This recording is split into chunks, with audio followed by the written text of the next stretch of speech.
What's up mga lods? So bumili nga rin pala tayo ng non-cleat shoes dahil minsan mas okay pang gamitin to kaysa sa cleat shoes sa sobrang traffic ng ating bike to work. So buksan na natin, let's go!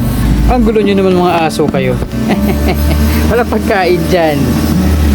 Lods, ito yung binili nating sapatos na Santik na cycling shoes kay Bicycle Project Manila o gano'n ata yung tawag ng page na yun. Tingnan natin. You know, so ano to, cycling shoes na non-cleats. So mukha siyang may cleats pero non-cleats siya actually. So nakasale to ng 2,000 pesos. You know, non-cleats. Ayun, so nag-pre-order sila sir, kaya umorder tayo and ngayon lang siya dumating.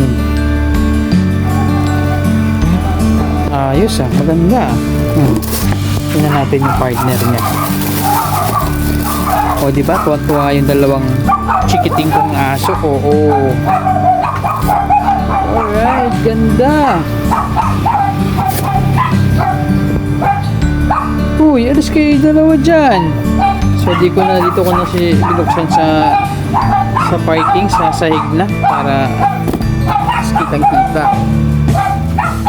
Ayun So ang size nito is 41 or 42. Okay, so sukatin na natin.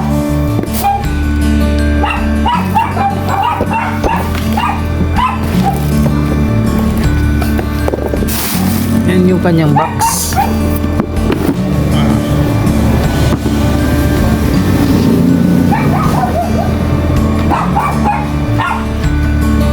Alas ka dyan, Molly. Walang pagkain dyan.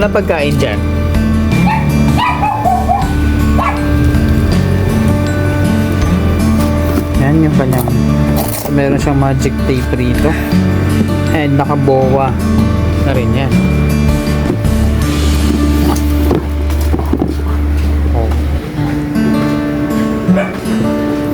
Wala nga pagkain dyan. Diba? Yung loob niya size 41 nga siya Size 41. Ang kulit naman ng aso natin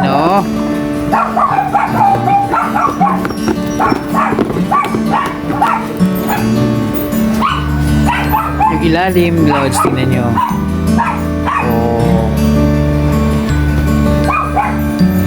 Diba? Ganda rin legit din to Ang promotion, nakasale to, pre-order mga lods. Kaya testingin na natin. Ito na mga lods Santik. So true to size nga sila. Ang in-order natin ay size 41. So medyo mas skip sa akin ng size 41. Dapat pala 42. Pero yun nga, true to size talaga to. Normally talaga 42 yung sapatos natin. Kaya lang, ewan ko ba bakit 41 in order ko. Ang gusto ko kasi fit na fit talaga sa paa ko. So kasya naman talaga siya, pero yun nga lang, medyo hapit pala. Pero kalaunan siguro magiging fit din ng maayos to. Alright, so cycling shoes na non-cleats, Santik yung brand and color white for only 2,000 pesos. Ganda. Ito yung swelos niya.